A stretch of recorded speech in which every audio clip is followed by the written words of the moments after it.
Well, things are looking a bit bleak today. The weather ain't good, folk. It's a bit grey, murky white skies, rain. If you can hear the rain is here. It's not just in Spain, it's not just on the plane. I've got puddles all around me. And I could have listened to Bleak House on the way here. I could have done it. And if I'd listened to Bleak House, well, it's certainly the day for it, you know, bleak. It's definitely bleak. The book I am actually reading, though, Sylvia's Lovers, I'm finally getting on with finishing that 100 pages left. Well, that's a bit bleak as well. It's like Elizabeth Gaskell has decided she's going to channel her inner Thomas Hardy. And everything that can go wrong is going wrong for this poor girl. Now, last year I stopped reading Sylvia's Lovers, so I can remember everything that happened. That's the thing, can remember it all. So I didn't really need to go back to the start again, could remember it, and quite frankly didn't want to. So I was 250 pages in. Well, I wish I'd read a chapter further, because after that 250 page mark, it's like everything starts hitting the fan. Everything. That poor girl cannot catch a break. And I'm sorry, I'm not here for it. Elizabeth Gaskell, you can write brilliant descriptions. You can write a great tragedy. That's exactly what this is. It's a great tragedy. But it's the Victorian literature that I tend to steer clear of. I would say that whilst it is a very good Elizabeth Gaskell novel, it isn't something that I think I should have started with. I know I read Cranford a few years ago, and I read the Old Nurse's story last year. I think I should have gone with North and South or a Mary Barton first. But maybe Cranford gave me a false sense of security. Maybe there never was going to be this great comedy that I found in Cranford in any of Gaskell's other works. I don't know. Anyway, hi everyone, my name is Charlie. It's currently the Saturday the 30th of October, and I am in the car park at work talking to you in another flaming Woolgathering video. Last night, I was watching the 2016 Ghostbusters movie with my mother. I didn't finish it, I had to go to bed, but she stayed up and watched it. And I said to her, I can understand why it didn't do so well, because we were an hour in and they'd only just completed the first act of the film, and it felt like it had been padded out, and there were a lot of bits in there that I just felt were a bit unnecessary in how they'd chosen to tell the story, and I could see where they could have made some editing cuts. And my mother goes to me, it's what I like to call woolgather. They woolgathered in this. I was like, well, don't say that, Kathy. Don't say that disparagingly, because your son does that on the internet. Said I'm on to 113 videos now. Well, this will be the 113th. There's that rain. I did warn you. You're right under it as well. You're attached to the windscreen. So, what's been going on this week? Well, to be fair, I've told you before, my great-grandparents brought spiritualism to Congleton. Well, I don't know if they brought it there, but one of them, my great-grandmother's sister, was a minister, so, you know, we had some close affiliation there. And so, whilst I wasn't brought up of that faith, you know, there's some things that stick with you. And the way this week's gone, I did comment to somebody on Thursday, and I said to them, I think that if the veil between the worlds is thinning, this is a sure sign it is for Charlie. Honestly, I've had some right goblins this week, specifically to do with something that happened at the writers group. I don't want to get into it because it brings things into a public eye, and it was just one of those cases where I think somebody misunderstood what our group was there for. And she did not take her misunderstanding or disgruntlement very well. Either way, for me, I turned to them all. I said, if we were writing a sitcom about a writers group, this would be exactly like the Christine episode of Dinner Ladies. And I could only think of it in literary terms after that. Well, I did have to then go and tell every single person I knew about this. That was also the same day I'd ordered some books online, because somebody said about ordering the Virago Modern Classics Elizabeth Taylor editions on Instagram about how they don't trust the publisher to republish. And so I was like, well, I must get them whilst I can. So I thought I'll just order up the ones that I don't have. Missed out on Palladium, that was gone. I went to that Hal site we don't like to talk about because that was the only place I could find it. And I didn't order it straight away. And it is gone, and they don't know if they're going to restock it. So I ordered it, all this from Foyles, because being a member of the Society of Authors, I get a discount. Well, firstly, they sent it from Waterstone, so I may as well just gone to them directly, got the points on my card, and then at least I'd have been able to get a £10 voucher at the end of however many you need.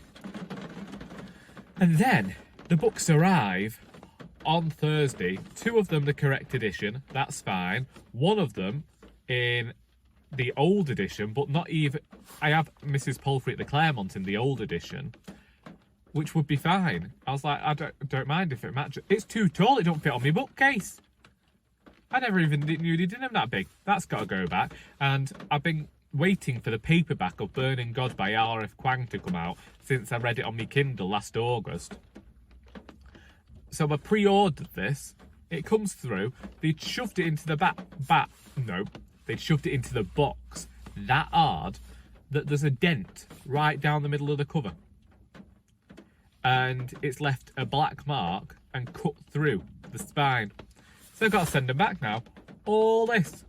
I can't be doing with this. It's something I don't understand about modern practices when it comes to packing stuff.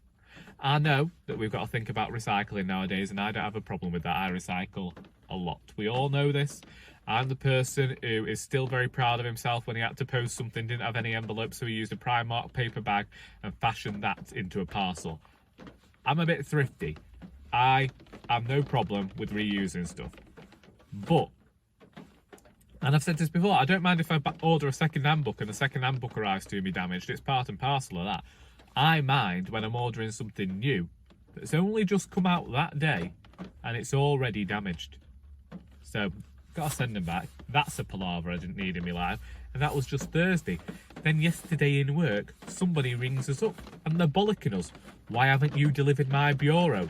I ordered a bureau off you. You told me it was getting delivered on Friday morning. It's now 12 o'clock and it's not been delivered. Where is it? Well, we've never had a bureau. And we sure as my name is Charlie don't do deliveries. So my manager's very tactful. And she just says to him, I think you've telephoned the wrong shop. If you want someone to, if you've had something delivered, then it's coming from Macclesfield. They go, I never went into any Macclesfield shop. I ordered it in Poynton.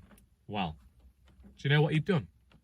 He'd only rang the wrong flaming charity shop.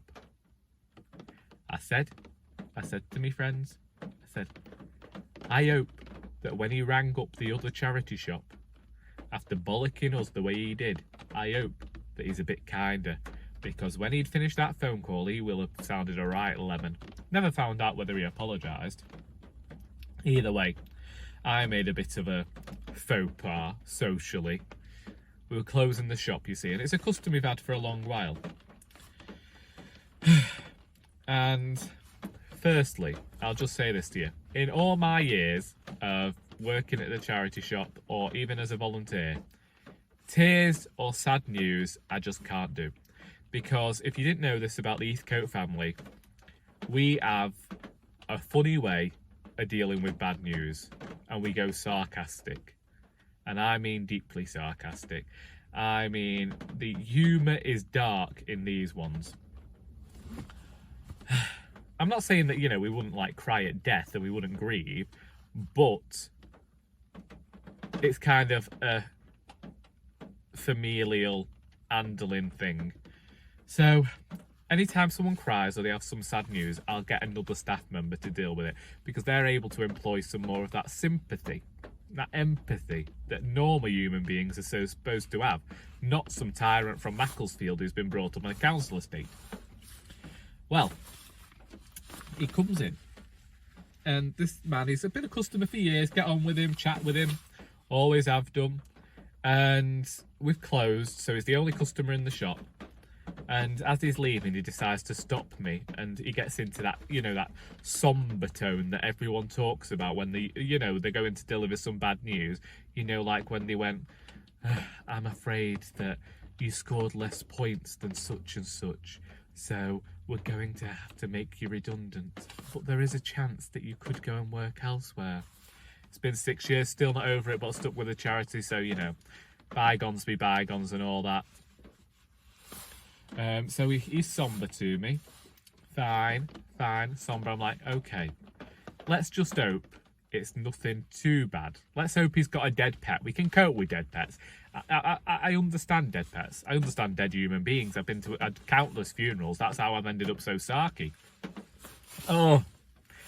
And then he goes. He tells me about a diagnosis he's had recently, and that he's got to go in for an operation next Wednesday. And he says it's such a tricky operation. There's a very likely chance he could bleed out on the operating table. And do you know what I said? After this man had just been shopping in my store, after I had just served him, after nearly 13 years of working in retail, I pointed out what he'd just bought, and I said to him, well, at least you've got a nice pair of shoes to do it in.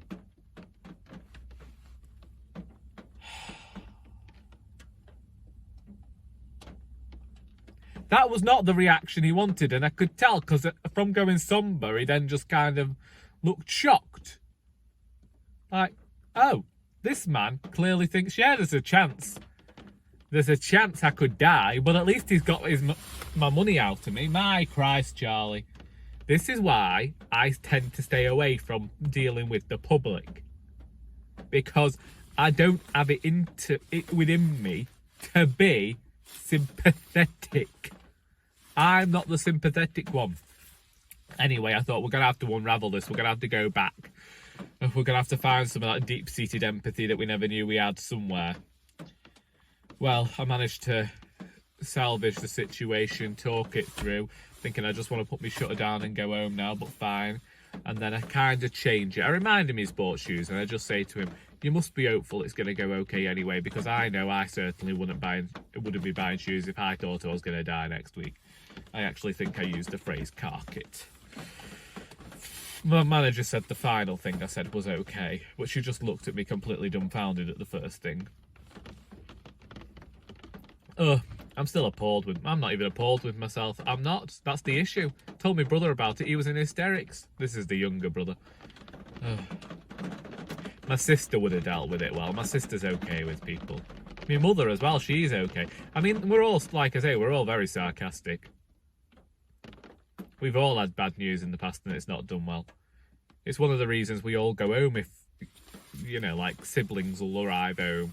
I'm still at home. I'm perpetually there. But if any sort of bad thing happens in life, turn up at our house, because there's every chance that you're just going to have a bit of the mick taken out of you, a bit of sarcasm, and you'll be okay again.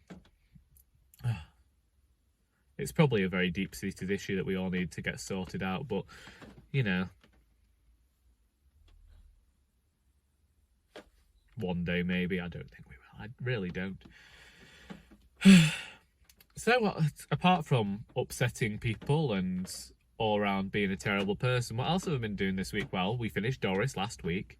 Got my mother to read it on Monday, the final chapter. She's read it. Only person in the world to have read it. And she did laugh. She laughed. And then when she'd read the final line, she turned the page over looking for more. I said to her, so you really didn't think that was the ending then, did you? And she went, no, it wasn't that. I just wanted more. And I was like, oh, God. I bet when people read this, they're going to think they want another scene. Ugh. If people want another scene after that ending, I'm going to be so sad. I did consider actually going in and adding 2 more characters who I think ought to be in that final scene. But I don't know about that. And I have already started looking at the first part to think about the jigsawing of it all, where I'm going to move stuff to. I also rewrote a scene that would have been, well, I didn't rewrite it, it was just some lines of dialogue that I doctored to change contextually to see whether they would lead in well to how I want to make these changes, and I think that they will. But then I've really left it and not done anything with it. I finished reading Dracula on Tuesday, and I thought that was fantastic.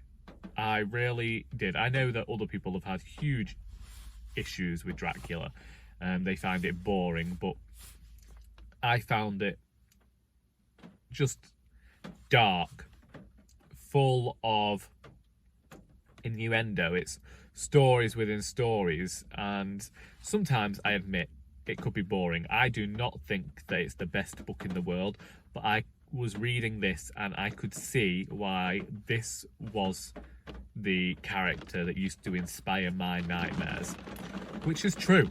When I was 7 years old, I first heard about vampires. So it must have been around the time that people in my class at school, so year 3, were getting into watching, so 6 or 7, and 6 going on to 7, watching Buffy or that type of thing. And I'd never heard of vampires before. And so that was like when I was going to bed terrified, pulling the covers up over my neck because I was scared. And I've always seen the allusions to Dracula here and there. I've even seen adaptations. Is Christopher Lee in one? The Hammer horror one I watched when BBC 4 was showing all of the Hammer horror films. Like, I think it was either one every night or one every week, and I would stay up and watch them because they were just so campy and bright and almost terrible, but just, to me, the tackiness of them was what made them fantastic. It's something that me and my mother used to like. She's always been a fan of the Jason and the Argonauts films, or those films from, was it the 60s or 70s again, where they were taking classic Greek mythology, or even just the fantastical films where it was people fighting against clay monsters and you could tell it was fake.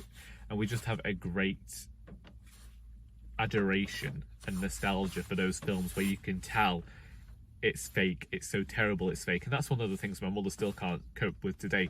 She likes when she can tell it's fake and she doesn't go in for all this hyper realism people have with monsters and things nowadays.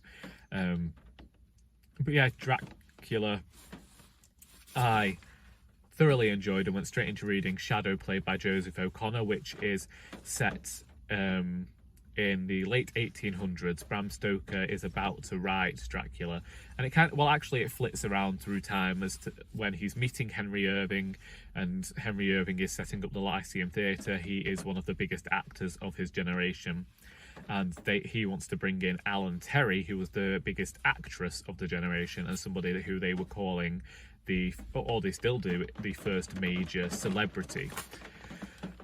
And it was a really interesting read. Victorian, it was gothic, it had cameos from other Victorian characters like Oscar Wilde, and it just, I didn't know before reading this book that Bram Stoker was not successful in his lifetime, so I enjoyed reading that aspect of it. I liked seeing his family dynamic with his wife, and hearing more about copyright laws of the time.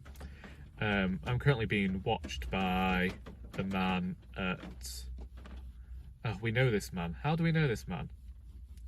Oh, I know. One of my volunteers went to school with him, and there's a bit of a scandal surrounding him that I can't get into right now. Anyway, so this Bram Stoker book.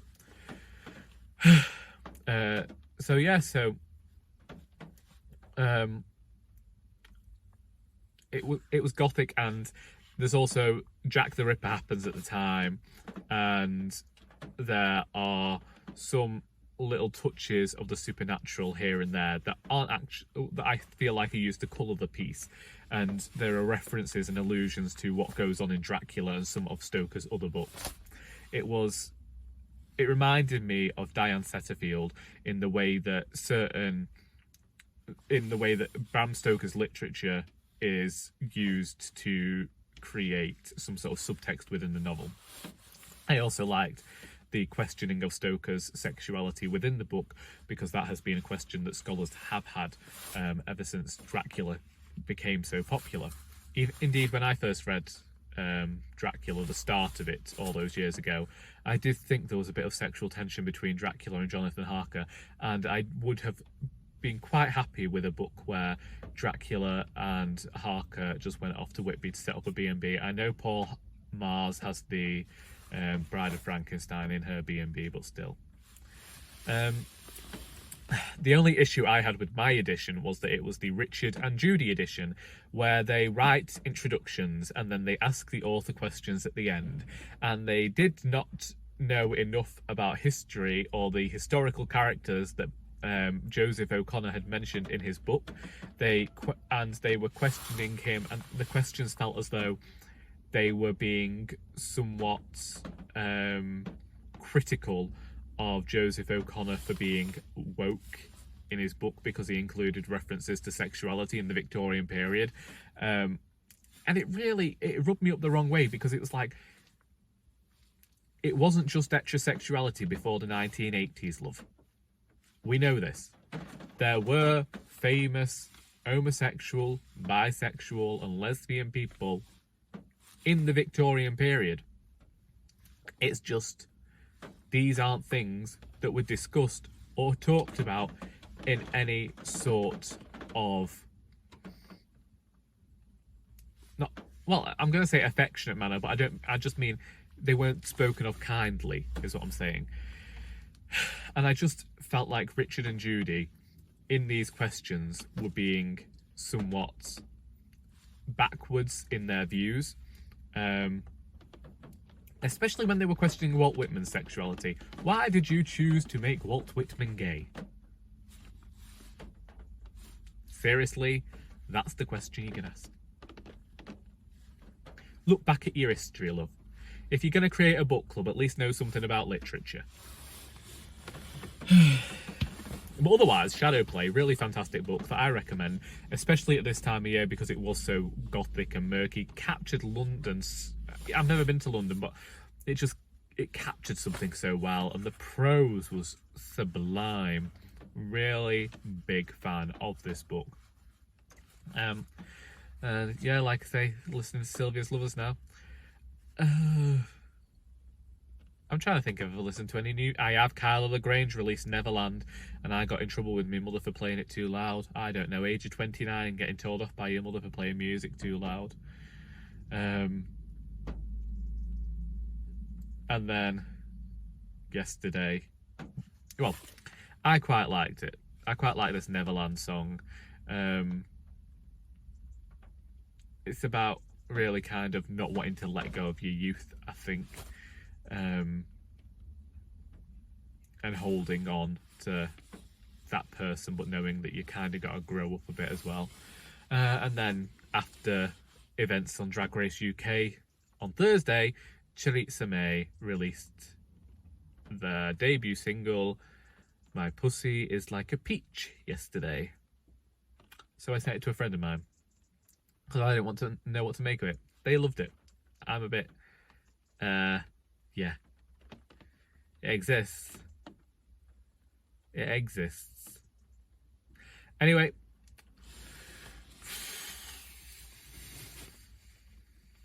I did have another question for you. Came to me this morning. Which sock do you put on first? Now, I'm aware that this is only for people who have more than 1 feet. No, more than 1 foot. Although I suppose if you wear socks without feet, that's fine as well. But which sock do you put on first? Or which glove do you put on first? Because this morning, I was there putting my socks on, and I realised I always put my left sock on first. and then I put my left shoe on, and then I put my right sock on, and then I put my right shoe on. And I just thought, I wonder whether this is something everybody does. Basically, I was wondering whether right-handed people tend towards starting with the left thing, because, you know, suppose, oh, would that have been easier? See, I always start with putting the left glove on as well, because I'm right-handed. And I wonder, would it be easier to start with the right glove, because then you've got your right hand free to put the left glove on. The left hand is the weaker hand. And this is a weaker hand. Sometimes it gets a tremor nowadays. I know I've mentioned it before. It does get a bit of this tremor. And I'm just like, that's fun. But I think it's just because I'm having a weaker side, and it's my left hand. It's my left hand.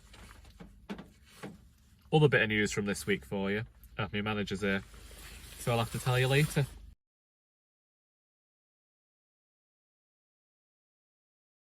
I've just got into the car. It's the end of the day, and so I'm going to wrap things up because I would like to get home without getting stuck in all of the traffic. It is now 5:20. I finished work 20 minutes ago officially, but unfortunately it's just taken a lot of time to get the shop closed up today. However, I can't remember anything I was talking about this morning. I'm too idle to go back and check. I've acquired a picture of a blackbird because they were going to throw it out, and I said I liked it, but I didn't want to keep it, so I don't know what I'm going to do with that. The Italian lady who I was speaking to before she went back to Rome and Venice in July, it's the first time I've seen her today. She came in last week. Alas, I was in vacanza. I was on holiday. And so we were speaking to each other in Italian, and I told her I didn't go away, I was just writing my book, and she asked what the book was about, and I completely got the word wrong. I wanted vita, which means life, rather than vista, that means eyes. So now she thinks I'm writing a book about Doris's eyes, but what can you do? And she said to me, the reason I can't remember all the words or figure out how to formulate the sentences when speaking is because I don't get any chance to speak in Italian. So we are now going to be telephoning each other on Wednesday evening, and I am both heartened by the fact that this lady is willing to do this for me, and also I am terribly scared.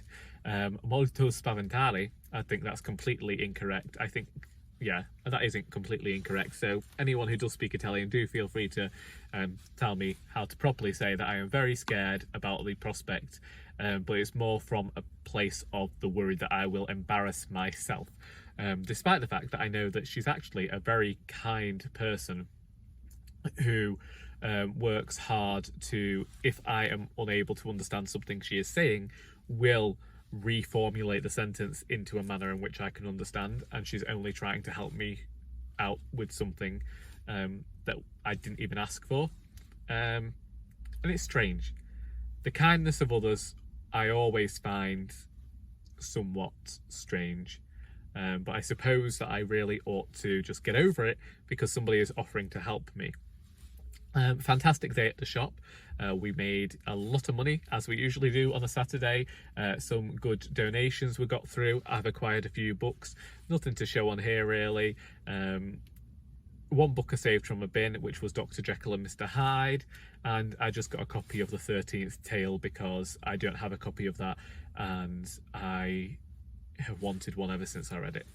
So there we go.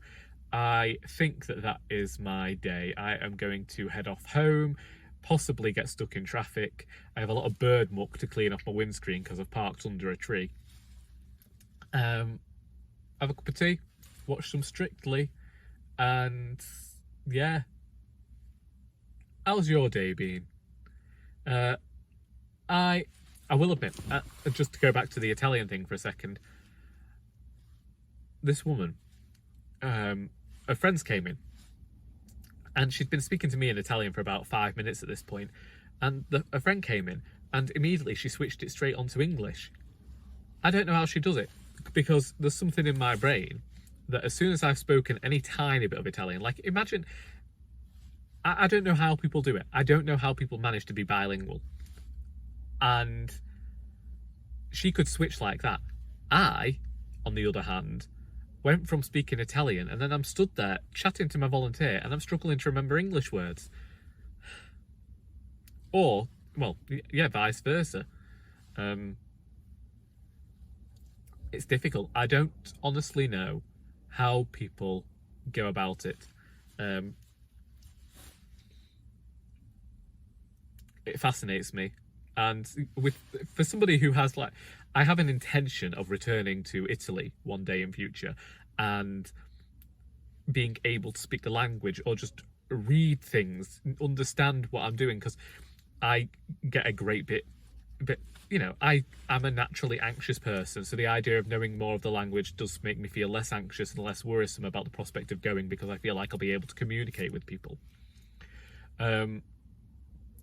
And I think it's also respectful of the country you're visiting to learn some of the language, even if it's only conversational and enough to get by. But it does leave me feeling like, why? Yeah, why?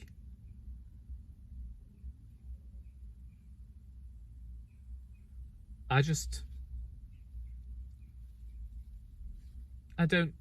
know it. I don't understand. Maybe it's something that I don't need to understand. Maybe it's something I don't need to question again. I'm learning Italian. Now somebody's going to help me learn more Italian, and hopefully everything will be all right on the night. I'll probably speak to you next week after having my first phone conversation with this person. Hopefully completely in Italian. How the devil I'm going to manage a half-hour conversation when I struggle with 5, I don't know. But I imagine that we will flip between English and Italian. She's already sent me a complete message in Italian and I was able to understand that. So hopefully I'll be able to figure it out more. We can but try. Anyway, I'm off home. Do let me know how your day's been. If there's anything I've mentioned today you want to talk about, please feel free to do so in the comments. I hope that you got something out of this video, even if it was sheer boredom. You can hear folk in pub behind me, so I better bugger off. And until next time, that is all.